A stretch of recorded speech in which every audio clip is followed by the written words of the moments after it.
folks, how's it going? Reaching out about the economy again. I know, I'm 50 years old and I wish that I knew what I knew now when I was 20 years old, but I don't, and I didn't. So I only make these videos because I really love people. I love our planet. I have 4 daughters that I want to have a beautiful future. I care about all people from all nations, and I think that people can make a difference. So I used to be really somewhat shy and think that my thoughts don't matter, and they may or may not matter, but I'm going to put my thoughts out there to the universe, and maybe I'll spark somebody out there who will spark somebody out there, who will spark somebody out there, who will spark somebody out there, and then collectively we'll have success. So when I started this video, what I was going to talk about was the fact that we all talk about wanting to win the lottery, and what would we do if we won the lottery? And, you know, if I won the lottery, I'd pay off all your debts, and I'd pay off all your friends' debts. I asked a friend of mine tonight, I said, hey, if you won, let's say you won the lottery, but this lottery said you have won the lottery, you can spend any amount of money, any amount that you want this year to do whatever you want. You only have 1 year. You have 1 year of unlimited spending, but you have to do it, you have to spend for good. So you can't spend on anything that's bad. You can only spend for good. What would you do? And so she told me, oh, I'd pay off all my bills, and then I'd pay off my children's bills, and then I'd pay off your bills, and I'd pay off all my friends' bills, and I'd buy all of you guys houses. You guys would all have a house to live in. And that was all that she could think of. And that was great, and it was beautiful, and it was fun. And I was just I was almost trying to kind of prove it to myself, how small we all think. And thinking about the fact that we give Congress every year the permission via the Constitution to spend for the public good. That's what we hired them to do. We hired them to create laws, make sure that things are running smoothly, make sure that society as we know it is flourishing, that it's that we're all thriving, that we're doing well, that our nation is succeeding, right?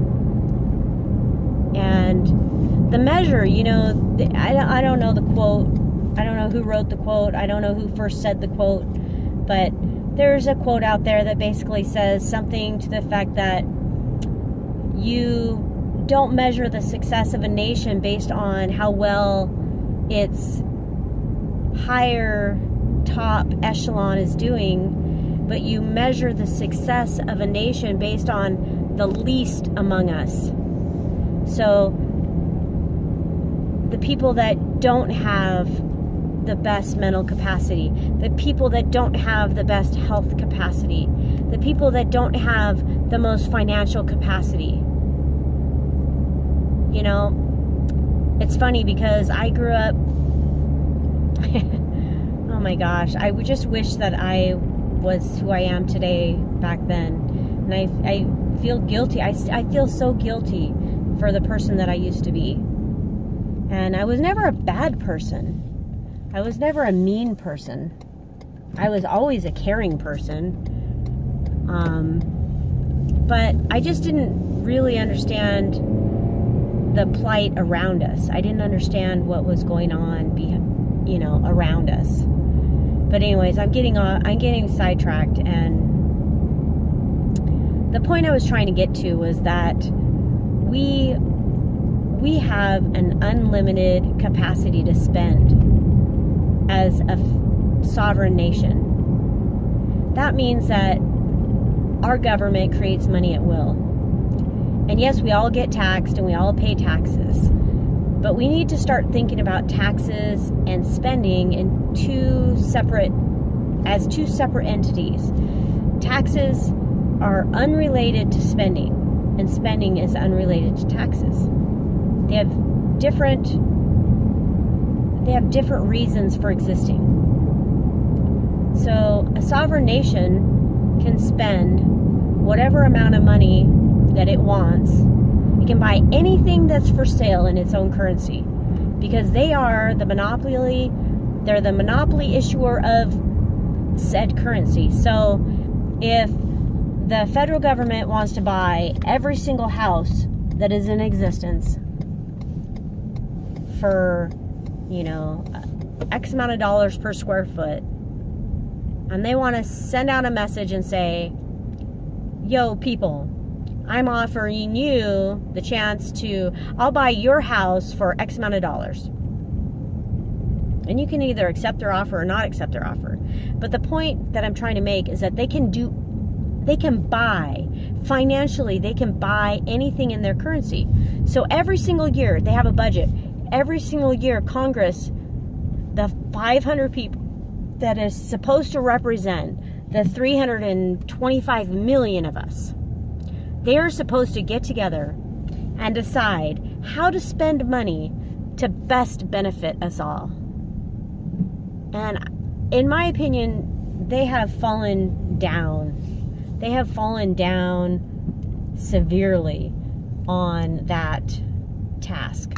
They have not done their job. They have not spent in the best interest of society for years. For a government that can create currency and has the authority to spend in the best interest of the nation,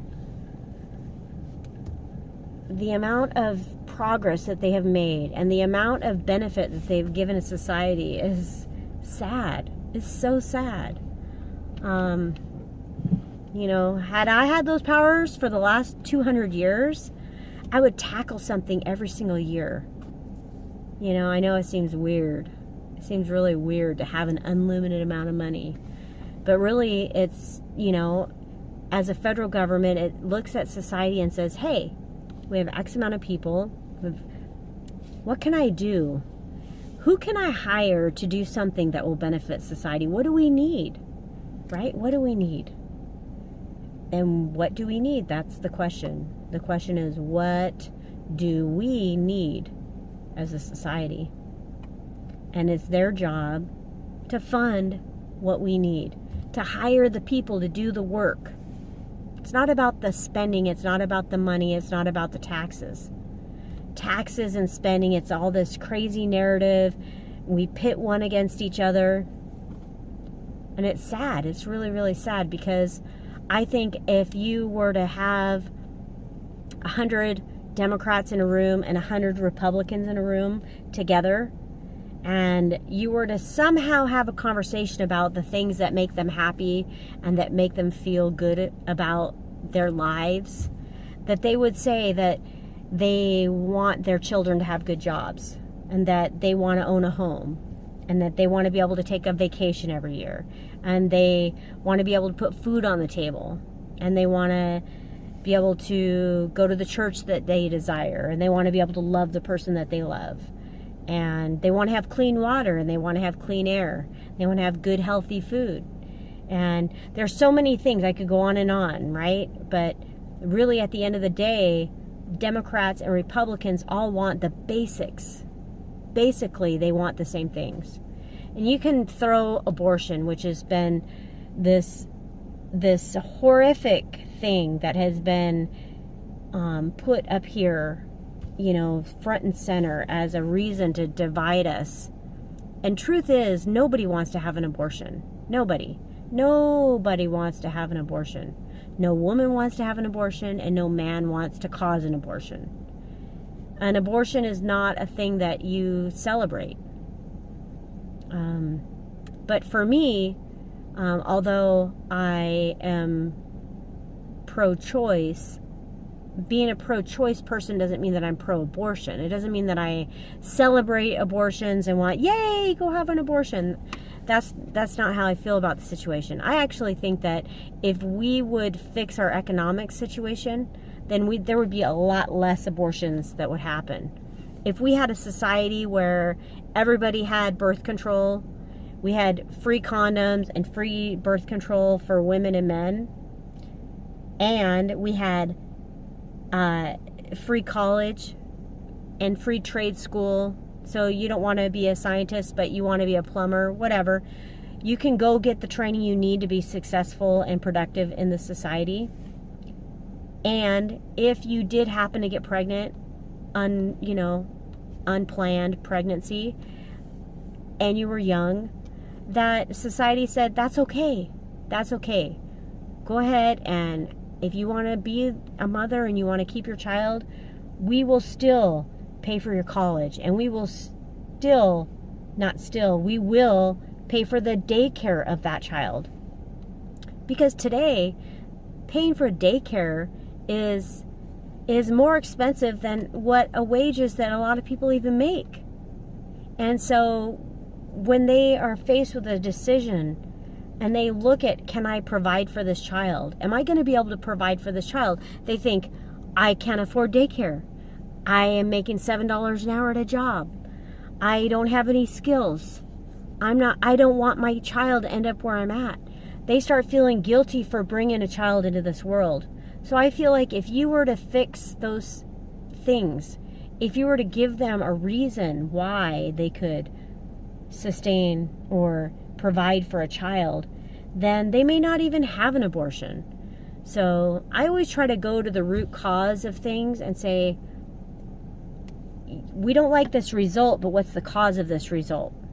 And try to go to the root and try to fix what's at the root. Just like our opioid epidemic and our housing crisis and our climate change crisis, there's reasons why we are where we're at. So, we could hire whoever we want to hire to implement the green energy. And we could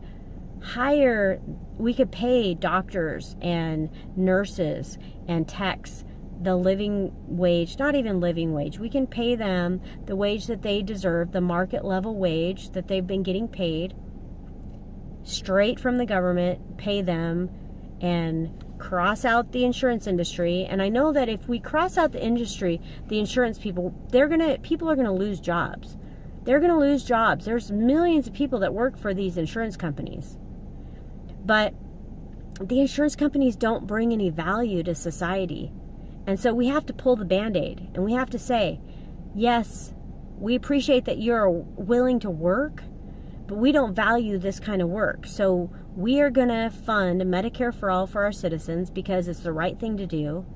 And for any person that has been, become unemployed because of this change, we're going to pay you unemployment insurance. We're going to, we'll match your wage, whatever we decide. The thing is that we can decide whatever we decide. There's no golden rule. There's no set rule as to how we handle things. We could look back and say, we're going to pay you the same wage that you've made for the last year for 18 months. We can give them severance packages. We can give them training. We know that there's going to be an influx of patients into the healthcare industry as soon as this happens. So we know that even though the insurance people are going to lose jobs, the actual hospitals and clinics and all of those people, they're going to need to hire people because there's going to be an influx of customers that didn't go to the doctor because they couldn't afford to, that are now going to go to the doctor. So there's going to be an influx of activity there. And then we're going to have a group of people that are displaced. And we have to be okay with that. And we have to know that it is okay to displace a category of people that are no longer of value to society. So just like the coal miners, although they were phenomenal, they brought so much value in the past to society. Today, we know that that is harming our environment, and we know that that is causing changes in our planet that are not good. And so we don't want to demonize the people that work for coal because they did so much good. But we want to say that we're not going to invest in coal anymore because it's not good for our planet. And we're going to put on our big girl panties, and we're going to look at all those people that work in that industry, and we're going to say, we appreciate you, we thank you, we value you as citizens, and we're going to move you over here. We're going to give you a certain amount of money for X amount of time, severance package. We're going to offer you free training to any of the fields that you desire. And we can give them a multitude of fields that they could be productive in to make the kind of wages that they were making in the coal mines.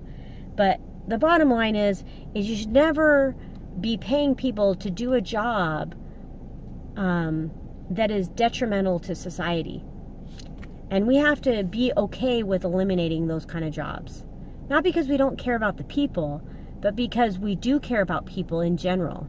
We can't save 500 jobs and kill, 1,000 people because of the bad business that it does. We can't harm people with bad food and bad water and bad air just for jobs. We have a federal government that is a sovereign government that can spend any amount of money that it wants for any single program. So there's never a shortage of money. So we can hire anybody to do any job at any given time. So there's no shortage. That we have to get the sense of scarcity out of our minds and open our minds to a world where anything is possible. Because literally, it's just our imaginations that are holding us back. And we can have clean energy, and we can have crystal clean water, and we can have sustainable farming, and we can even migrate towards a more healthy lifestyle that's more plant-based. We can do things that we don't even believe that we can do. It's possible. So somebody was talking about having an ego the size of Manhattan, for doing these kind of posts, and I laughed at myself. And I used to be super shy, and this is a huge progress for me in my life to be able to do these chats. And I know that hardly anybody listens to them, and I'm really just talking to the universe, but it makes me feel good to get my thoughts out into the universe. And if I can help one person think a little bit differently that will benefit society, then that makes me happy. So have a great night, everybody. And just know that when I say 10 years, and when the scientists say 10 years, and when the biology teachers say 10 years, and when people are starting to get depressed because nobody's doing anything about it, it's real. We really, truly have a catastrophe on our hands. And, the scientists have been telling us for years, for decades, they've been telling us what we need to do. And sadly enough, it's not the smart, educated scientists that are going to bring about the change. It's going to be the people that listen to the scientists that bring about the change. We've got to have a huge portion of the population that acknowledges the facts that the scientists say, and then pound on Congress's doors, demanding that they take the action necessary for the survival of our planet. And it's going to take each and every one of us to stand up and fight for our survival. And there's a huge portion of our society that will never even think about anything that's going on. They're going to continue to go to work and watch, Grey's Anatomy and The Bachelor, and they're not going to talk politics, they're not going to listen to the news, they're not going to listen to scientists, they're not going to do or hear or see anything that pertains to our survival. It's going to be a small fraction of our society that actually makes a difference. So I'm reaching out to you. The people that are in the minority, that are willing to stand up to fight for our survival.